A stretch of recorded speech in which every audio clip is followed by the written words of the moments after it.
Hi guys, Chris here, back with another tablet. So I've not given up on tablets yet, and neither has AllDoCube, Chinese manufacturer previously known as Cube. So this is the KNote 8. It's a 13.3-inch Windows 10 tablet that has a fully laminated screen on there with a resolution of 2560 by 1440. It's powered by an Intel Core M3-7Y30, so that should give us some reasonable power. A lot more powerful than the typical Intel Celeron, the Apollo Lake that I commonly review. This is about twice the power of this. It's got 8 GB of RAM, which is great to see, 256 GB of storage. You can buy an optional keyboard for it, which I happen to have right here to unbox and check out, and a stylus. Now the stylus I don't currently have. So I'll start off here with the power supply. So this is individually boxed, which is unusual. Normally they come within the actual box of the tablet. And you can see it's got the two-prong style, and this is rated to 12 volts, 2.5 amps, and it has that 3mm plug on the end of it. So it'll be positive in the middle and negative on the outside. But you should also be able to charge this tablet with Type-C, with the Type-C port on it. But I'll check that out in this video. So the keyboard is known as the model number CDK11. Don't know why they've called it that. And it is a backlit keyboard, so it's a type cover style, so similar to like a Microsoft Surface Pro 3 or the 4. And you can see there's the keyboard shortcuts, and it does have gestures according to this information guide here. So the keyboard is actually looking really good. The build quality is excellent. It's right up there. Now the keys themselves, they have a matte plastic, the paint job, and you can see that's gray. And here's the shortcut there you can see on the Z there. So you have to use a function Z there to get the backlit keyboard to turn that on. And the touchpad is of reasonable size. It has a smooth feel to it. And clicky left and right mouse buttons. So we've got shortcuts here for pretty much everything you can think of. At least we've got the home page up and down and end keys here. Delete right there. And also a print screen button, which I really like to have. Controls here for the screen brightness as well. And then volume and media controls. Now the travel on these keys seems quite good. But it looks like the keyboard does not actually have another level to prop it up. So normally there's another like magnets in here, so you can clip it in and then prop it up to another level. But I'll show you what the keyboard looks like attached to the tablet, of course. But before I show you them together, I just wanted to show you the underside of it. So it's made again with this matte coated rubber to it. Now let's take a look what we get inside the box. So rather large tablet, of course, 13.3 inches. And it feels rather heavy, but I'll put that to the side for just a second and have a look what else we get in here. So hopefully this has a USB 3 hub in here. That would be nice. I can see this is just for obviously instruction manuals, leaflet, whatnot. Have a look and see what we get. So KNote 8, and possibly all of this is in Chinese. Yes, it is. So that's just outlining where the buttons are, what the ports are, and everything like that. It's pretty straightforward.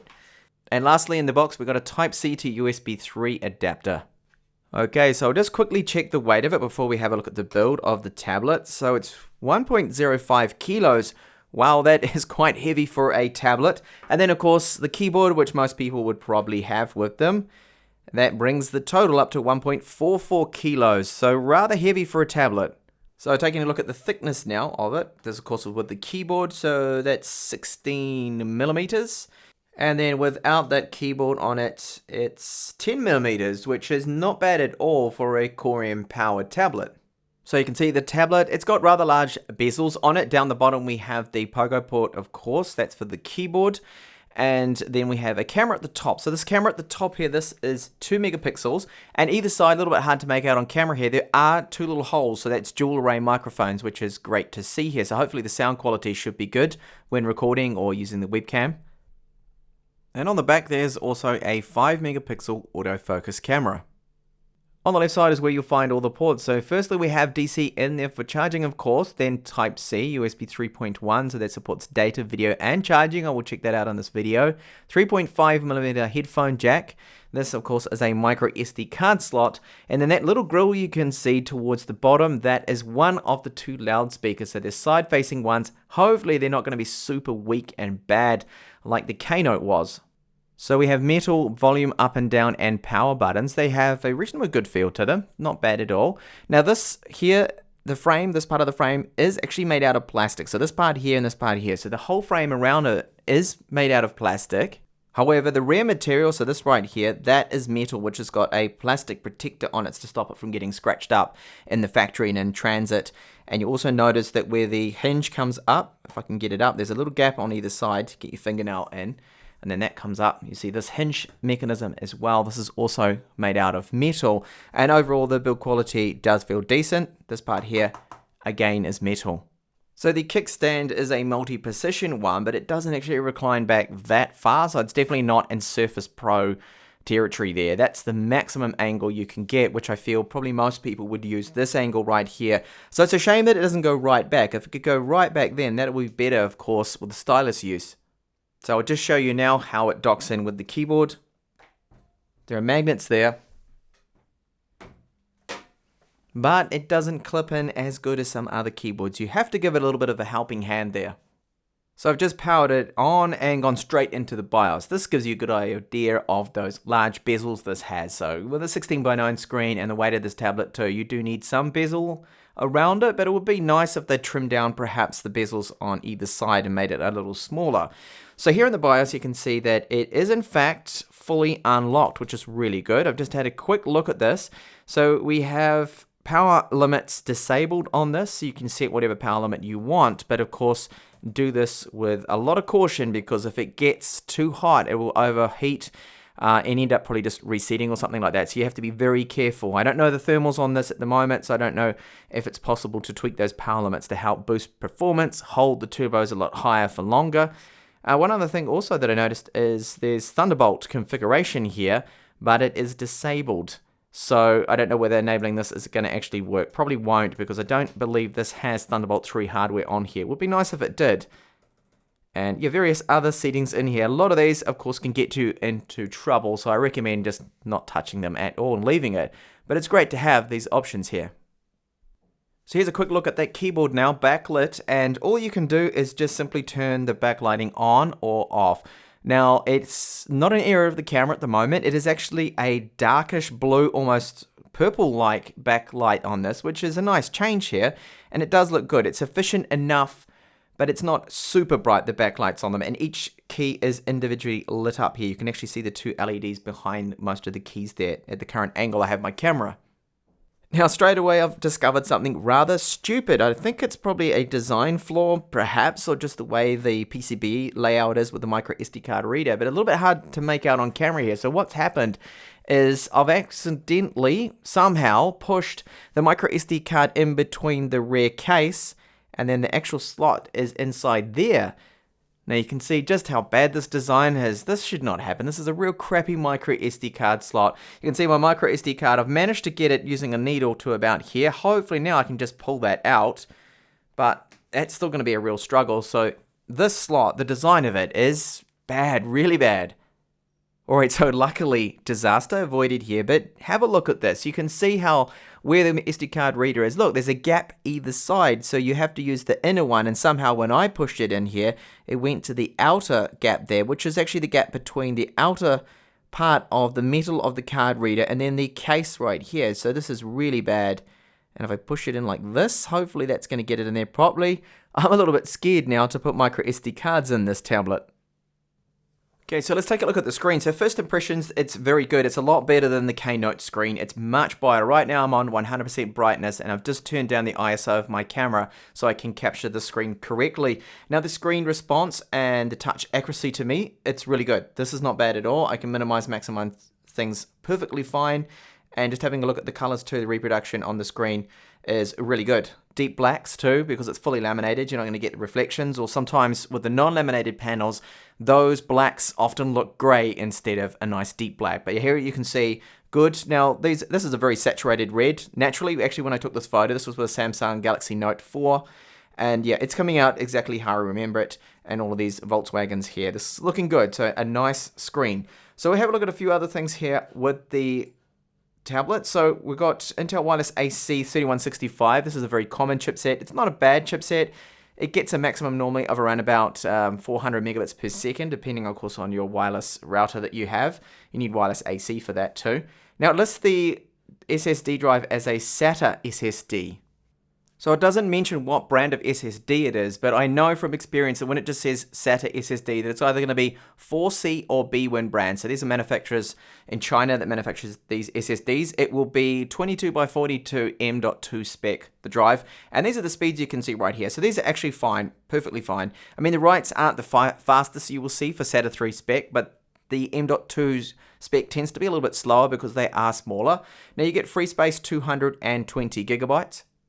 And you can see here that it's telling us that it's got 10 touch points, the screen, and pen support. But unfortunately, I don't have the stylus for it. But it will be a stylus that's 1024 levels of pressure sensitivity. So very similar to the stylus that is used by the Chewy HI13, for example. It's not a bad stylus. I don't know whether I will be reviewing it or actually get that stylus.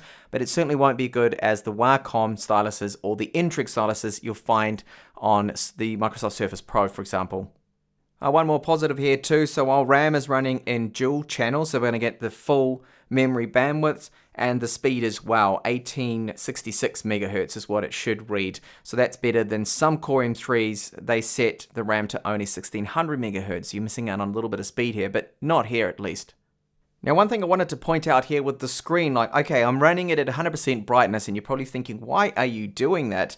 I'm having an issue with the camera, my camera at least, that if I set this, for example, to 0%, this is really super dim, which is great.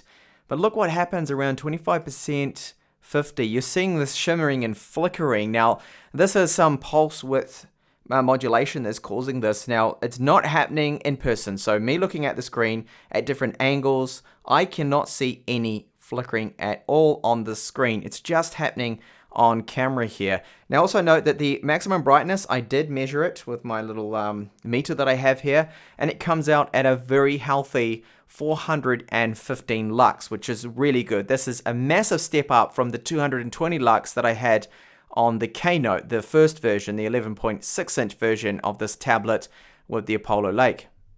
So I've just been keeping an eye on the battery while I've been using it. It did come out with 100% battery, and here you can see that I'm down to, well, what are we now, 88%, and I've only had it on for 8 minutes at the moment. That's since 92%.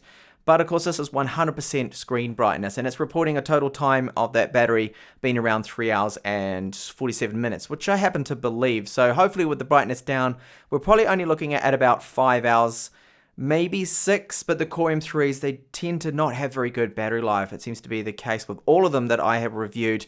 And you see the battery capacity right here, so it is 41 watt hours. So that works out to be, I think, around 11,000 milliamp hours, the size of the battery that's in here, which seems fair enough, but they could have put something a little bit larger in, considering this is a 13.3-inch tablet. So I've plugged in my Have It Type-C hub here, and I can confirm that I'm getting charging, display out up to 4K 30 Hz, and data all at the same time. So that is good to see, no problems with that port there. So if you have a power delivery PD supporting Type-C charger, then you're able to use that to charge the tablet as well. Okay, so just to comment on this touchpad, while the size of it is alright, sadly it does not support Windows precision drivers, and I find the accuracy with the finer movements to be a little fiddly. It's not quite as good as I would like it, and so far not really an enjoyable touchpad to use. It's very average. So I've done a little bit of typing now on this keyboard, and I must say it is actually really nice to type on. I do like it. Very firm, of course. I just wish that we could prop it up that extra level, as I mentioned before. Alright, so time to check out the side-firing speakers now. Hopefully they're going to have more volume and a bit of bass to them and not be as bad as the KNote speakers. So let's test them out.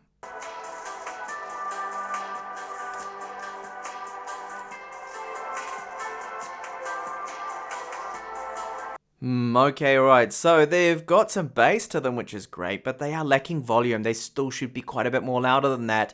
But they are, however, an improvement over the KNote's pathetic speakers that it had in there. So at least these are marginally better. Now, if you use something like DX Audio Enhancer or other software, you should be able to boost that volume up a bit and make it sound better. And some good news here for people that want to run Linux on here. Everything I've tested is working. So the brightness controls here for the screen, the audio controls, the touchpad's working, the screen touch is also working. Everything wireless, it's all working, which is good to see. Okay guys, so that is the KNote 8 there from AllDoCube, and overall as a package I feel, yes it is nice, the keyboard is very nice to type on, it's backlit, which is great to see because often we don't have backlit keyboards, hardly ever on tablets. There's been a few that I have seen, but not many. Touchpad, very poor, don't like the touchpad, no, not good. It's just the finer movements are frustrating and annoying.